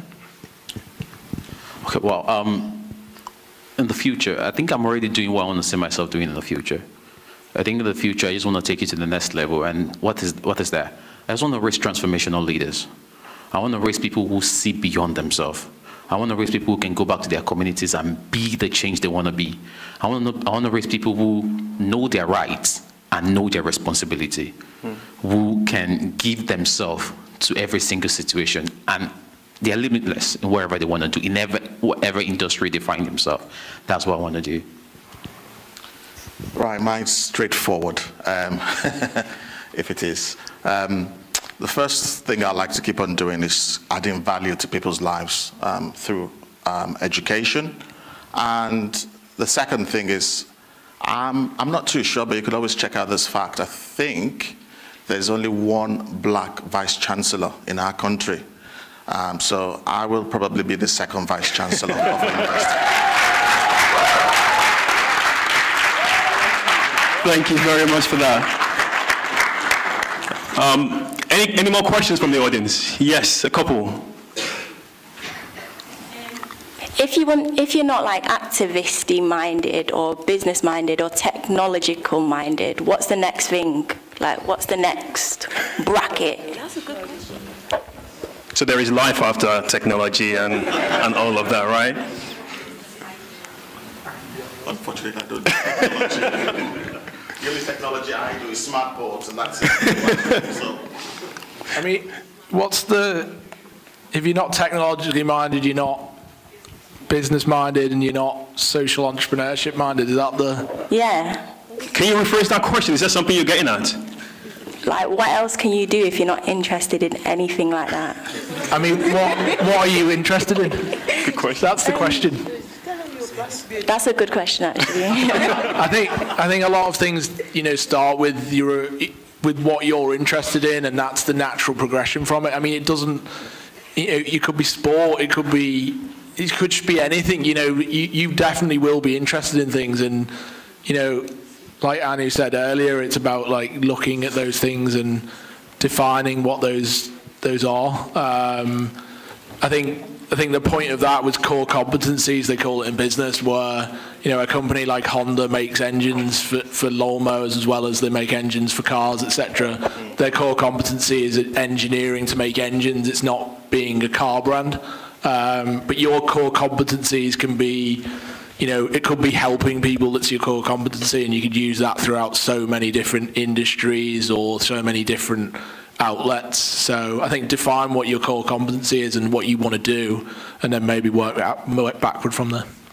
Thank you, Matthew. There was another question, another hand raised there. Yes.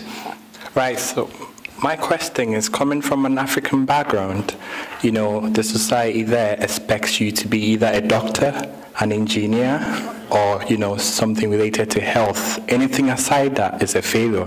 So what advice would you give to someone in this position who is still trying to develop his purpose? Well, I definitely can't answer this one. I'm going to hand over.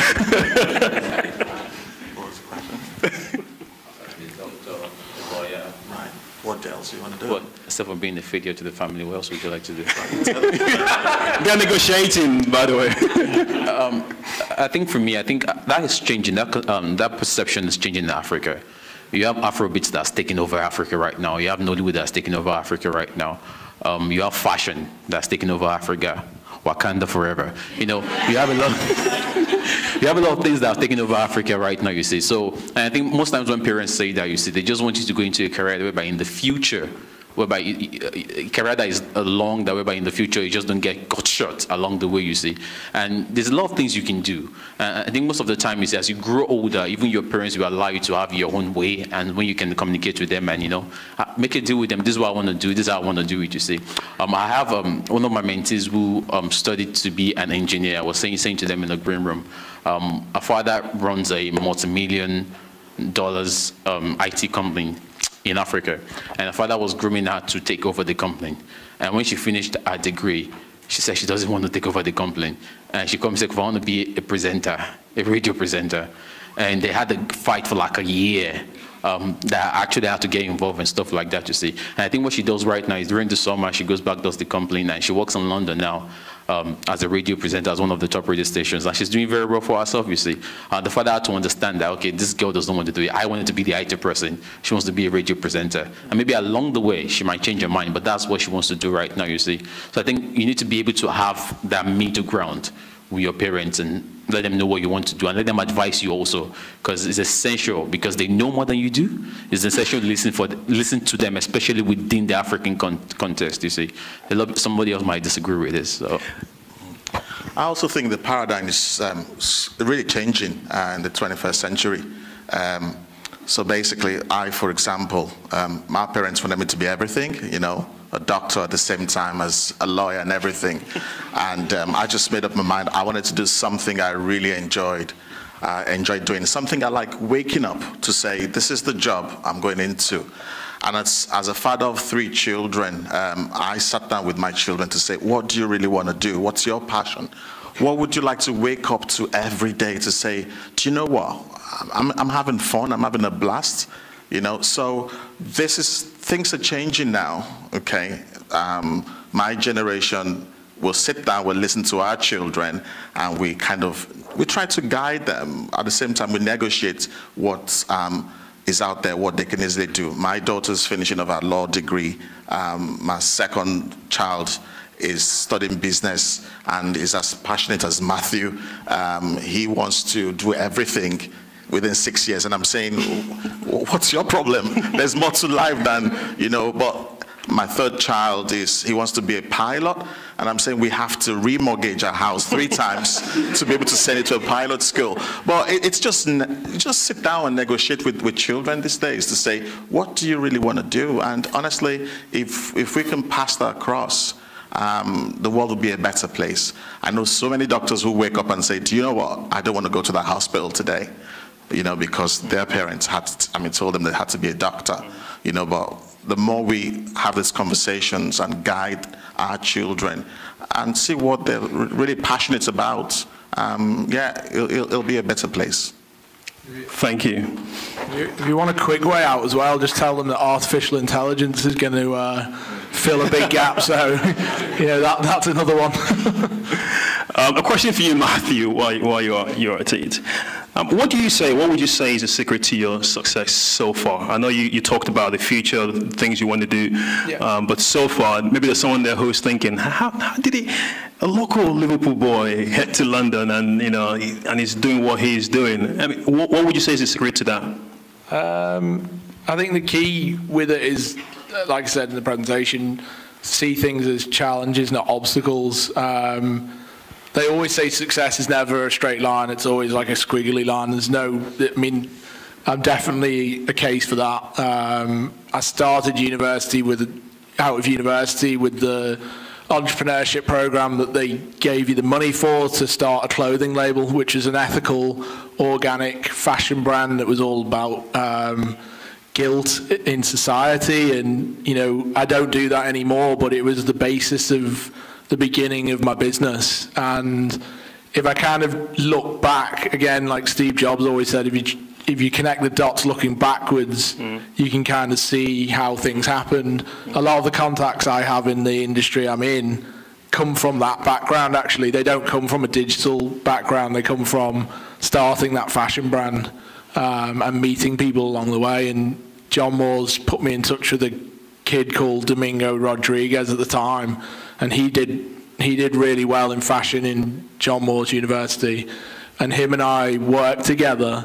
But like now, 10 years on, actually a lot of the contacts I know are actually that person. And you might meet someone from a completely different walk of life in a different world, and it'll be from your mate who lived 3 doors down, and you'll be like, how the hell? So there's a comedian who always says it's a coincidence that people meet their soulmate three doors down from where they live. But yeah. Thank you very much, Matthew. Just one more final question from the audience. Ooh. Yes, can I take your question? Yes. Yes. My question is towards Matthew. Basically, I want to start a company, and I want to know what my first step towards starting a company should be. Okay. So, we work a lot with startups, and a lot of the time we have to define their proposition, and we start always with, because we're in tech, that will all be about their minimum viable product. But you can apply the minimum viable product, like lean methodology, to any business. So there's a lot of books out there about lean methodology, and I think essentially all it's about is defining in as simple a way possible what it is you're going to do and how that's going to impact people's lives, or change the world so much. I think Kofo's first talk was really powerful in that sense. There's no doubt about it, the bigger your idea and the more selfless it is, probably the more successful it's going to be. And there's so many of those things that still haven't even been done yet, that the Facebooks and of this world, they're just the beginning of so many other revolutions that are happening. Blockchain right now is a massive area for so many changes in the way business is done. And we're working in blockchain technology in the insurance sector.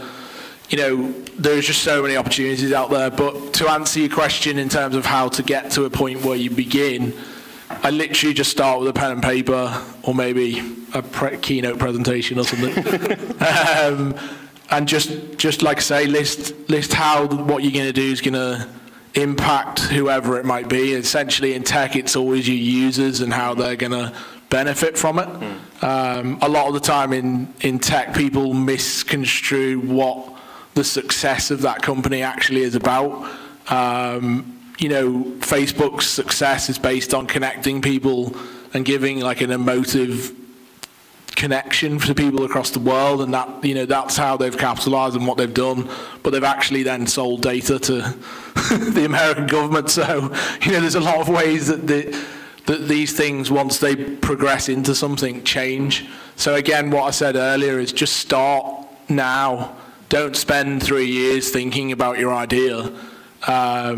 You know, get pen to paper and try and meet people who've done things, and, you know, spend time, you know, and reach out to as many people as you can, because people will help you, and if you're really, really persistent, they will listen to you. Don't be afraid to be persistent and annoying to people, because, you know, the people who annoy me the most are probably the people who I listen to the most. So, yeah. Thank you, Matthew. I'm going to take two more. Yeah, a round of applause. I'm going to take your question, and then I'm going to take her question as well. Yeah. Yeah, give it to him. There's going to be time for us to network and get to meet the speakers at the end of the evening. So don't worry if you're unable to ask a question. You get to talk to them personally as well. Yes. Thank you. Although I study in university, I do a lot of my studying outside of university by reading books. I was just wondering if you could recommend one book that really influenced you or helped you along your journey, what it would be. That's an open question.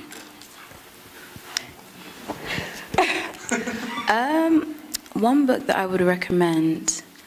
So in addition to the book of Proverbs in the Bible, because that book is nuggets of wisdom, absolutely exceptional, irrespective of your religious beliefs, there's so much to take from the book of Proverbs. I would say The Alchemist. That book was just amazing. And the reason why that book appealed to me a lot was because I love the fact that it sort of brings in personal development and fiction. So it's like you're going on the journey, you know, with the protagonist, and you're learning what he's learning, and just sort of getting to the end of the book and realizing, okay, I can't really tell you what happened at the end of the book, but sort of just getting to the end and just understanding that, whoa, like this life takes you on so many different curves just to appreciate what's basically in front of you, or to begin with, but you sort of recognize that you needed to go through that journey to value what you have, and that just blew my mind. So now when, you know, I'm faced with challenges, and it's like, well, you know, like you talked about, you know, success, often we feel like it should just be straightforward, you know, you just connect the dots and get to where you need to be.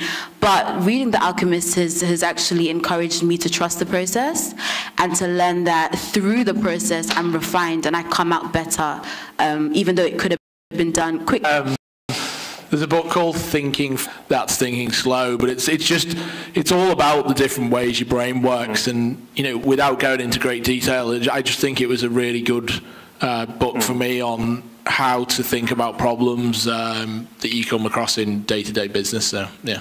Thank you. Kofo.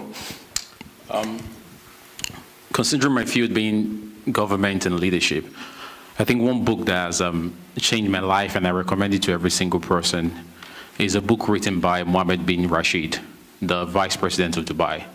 It's called Challenges on the Race for Excellence. I think it's a book anybody should read.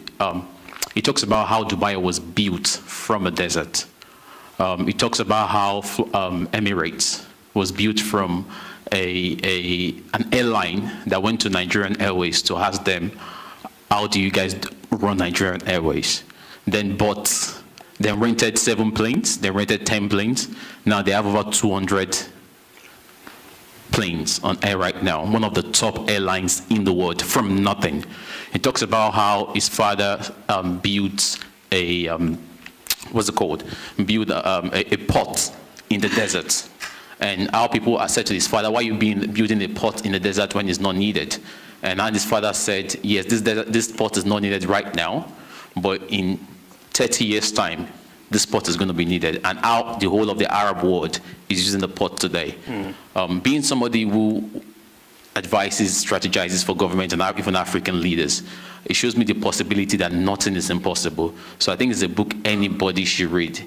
races on the challenge for excellence. So when you go to Dubai, just don't go there to take pictures or shop. But how did this person create this thing from scratch? Thank you. Thank you very much. Final question, you raise your hand.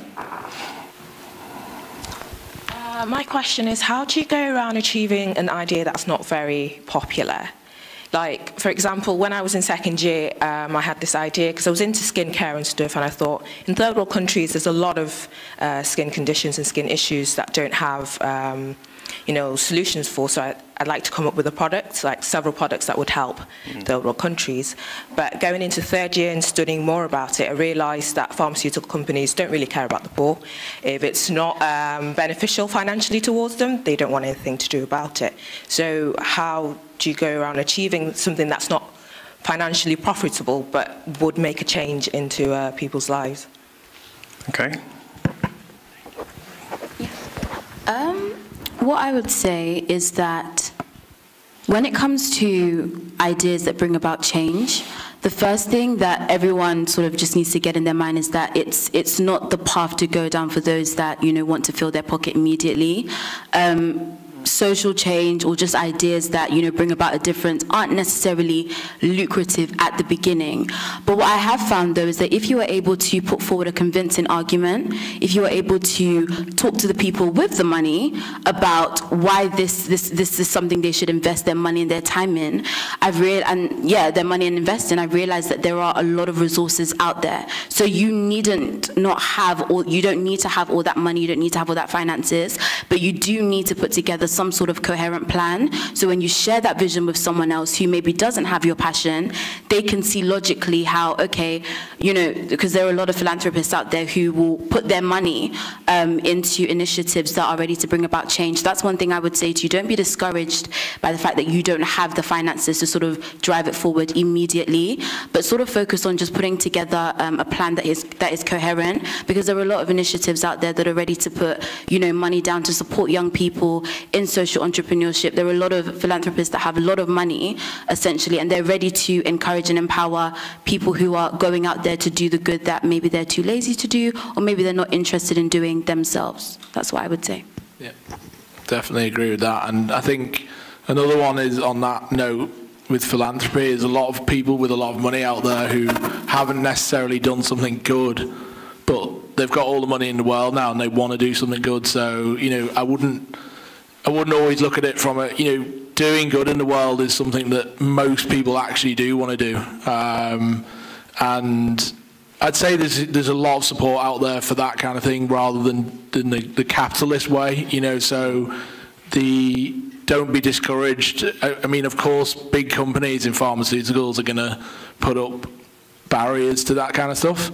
But you can be a disruptor anyway, that's a big word in the world right now, and I think that's the key thing is just finding like-minded people again. It's, if you go into a room with a load of people who only want to make money and they don't want to help anyone, you're probably in the wrong room, but there's going to be rooms full of people who don't want to do that, and, it's just about finding the right people. There's a girl called Sharmadine Reed who runs, I think, a beauty company in London called War Nails, but she's doing a thing at the moment called Beauty Stack.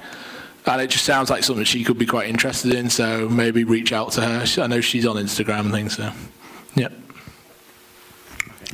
One thing I've noticed in the room today is a lot of people have ideas, like this place is just buzzing of ideas of things we want to do. And what I want to say is, whenever God gives you a vision, there is a provision waiting for it. And until you start that vision, you cannot meet the provision.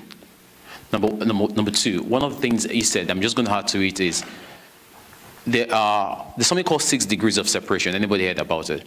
That is, there are 6 people between you and anybody else in this world.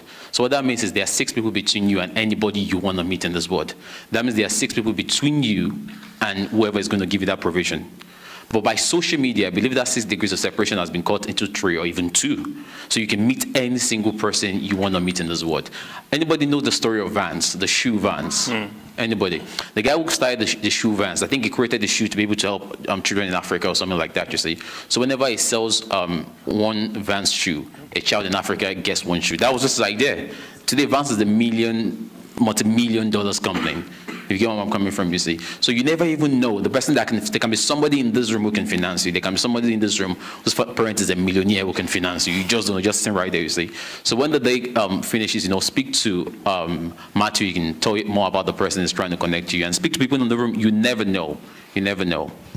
Thank you very much. A round of applause to our speakers. Thank you so much. We're gonna wrap things up now, and as we do that, I just wanted to think about this question on the screen. What will you do? It's one thing to hear ideas and be inspired and be challenged, but as we go out now to network and eat and talk to people, get to meet people, I want you to go home with this question in your mind. What will I do? Because until you do something about what you've heard tonight, change is not going to happen. So leave this place with that question, what will I do? And commit to actually doing something. Thank you for coming tonight, and a round of applause to everyone who is here tonight.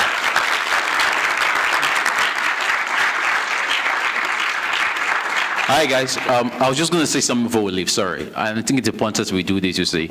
A lot has gone into this event, and there's been some people behind the back doing some things, doing the food and everything, and even putting the money into everything we're doing today. Can we just celebrate them, and even the sponsors and everybody? The champions, where are the champions? Can you stand up wherever you are? Just celebrate them. Awesome. Thank you. Just before we go, I just want to make an announcement.